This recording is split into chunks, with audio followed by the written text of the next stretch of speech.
I played Sully Sullenberger, Chesley Sullenberger, who landed a plane in the Hudson when he was supposed to be flying between LaGuardia and Charlotte, North Carolina, with 154 people on board, with him 155, on January 15th, 2009, a day that could have been one of the blackest in the history of aviation and a very black one in the history of the United States, but it ended up being an extraordinary day.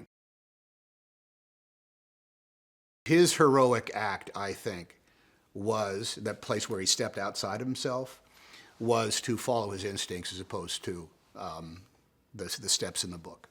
When he, in a nano flash of instinct, probably that he couldn't even like place himself in the timeline, but at one point, all of his sinews and synapses said, there's only one place to land, and it's that big flat, expanse of water that's right in the middle. And if you were going to take time in order to have the longer discussion with yourself, you would have gone through that's never been done before. Every time it's happened, it's going to rip the engines right off the wing, and we are going to cartwheel, and we're going to fall apart. And I probably won't even survive. He didn't think that. He thought, no, I can make this. I can make this landing. He will never say that he's a hero, but that was one heroic thing that he did.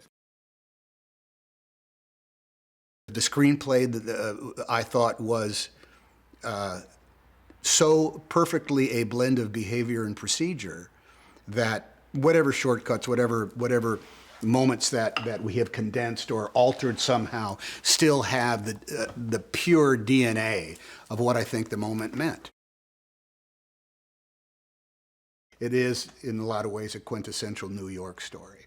And it's an era of goodwill. It's just a little bit different from, doing something else there. What's the name of the movie? Hey, is this Sully? They get a lot of that. Hey, is this Sully? And because I had the white hair, I was walking around town. Oh man, did I get a lot of that. Sully! I got an awful lot of the Sully screamed at me. Way to go, man! Miracle, miracle man! Miracle on the Hudson, man! Sully! I got that everywhere I went because of that shock of white hair and that beard. But that ends up being part of it is certainly it's the power of the movies. It's the power of the cinema. They already felt a part of something.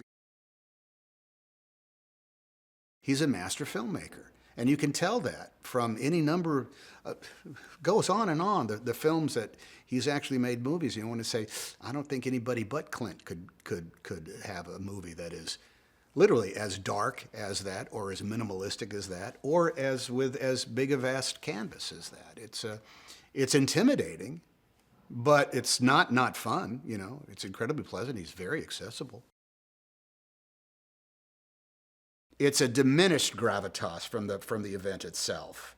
It's a transposed one. It's been refined and translated well after the fact. 7 years later, we're coming up with this story that is trying to encapsulate a real moment that was important to people, and I think Mr. Eastwood has succeeded.